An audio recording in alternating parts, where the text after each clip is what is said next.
49 అంటే సంతానం, 49 అంటే సంతోషం. గల్లీలో పల్లీలు అమ్ముకునే వ్యక్తి రాత్రికి రాత్రే సూపర్ స్టార్ అయ్యాడు. పల్లీలు అమ్ముకుంటూ పాడిన అతని పాట దేశ విదేశాలకు చేరి అతన్ని వరల్డ్ ఫేమస్ చేసింది. ఇంతకు నేను ఎవరి గురించి చెప్తున్నానో మీకు ఈ పాటకి అర్థమైనట్టుంది.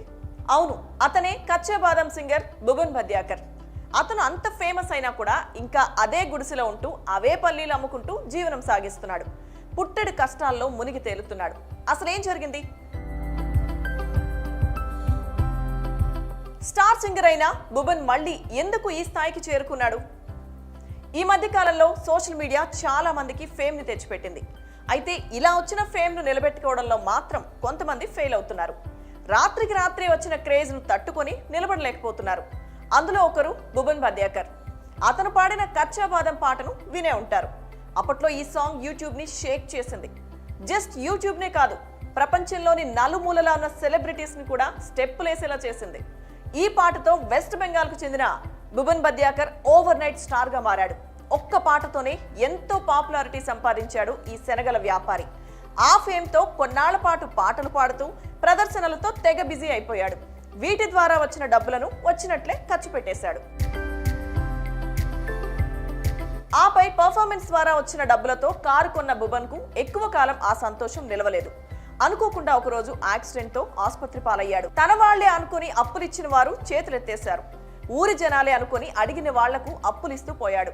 మరోవైపు డబ్బు తరిగిపోతూ ఉండడంతో అప్పటిదాకా మావాడు అని చెప్పుకుని తిరిగిన చుట్టాలు కూడా మెల్లిగా దూరమయ్యారు. చివరికి జనాల వేధింపులను తట్టుకోలేక సొంతూరిని విడిచి ఇంటికి దూరంగా అద్దె ఇంట్లోకి చేరి మళ్లీ వేరుశనగ బిజినెస్ లోకే దిగాడు. భువన్ పరిస్థితి చూసి ఓ మీడియా ఛానల్ అతన్ని మళ్లీ ఇంటర్వ్యూకి పిలిచింది. తనకు ఈ దుస్థితి ఎందుకు వచ్చిందో తెలిపాడు. చదువు, లోకజ్ఞానం లేకపోవడంతో తాను మోసపోయానని అందులో వివరించాడు.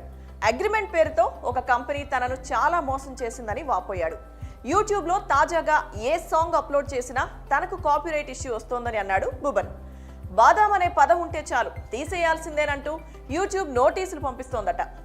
ఓ ఒప్పందం మీద ఏమీ చూసుకోకుండా తెలుసుకోకుండా సంతకం చేయడమే దీనికి కారణమని చెప్పుకొచ్చాడు భువన్. ఇక ఆయన స్వస్థలం బీర్భూం జిల్లాలోని కురల్జురి గ్రామం. వెనుక ముందు ఆస్తులు లేవు. తనకి తోచిన పాటలు పాడుతూ పల్లీలు అమ్మేవాడు. ఇక భువన్ సెలబ్రిటీగా మారాక పలు సందర్భాల్లో ఆయన దగ్గర నుంచి గ్రామస్తులు డబ్బులు కాజేశారు.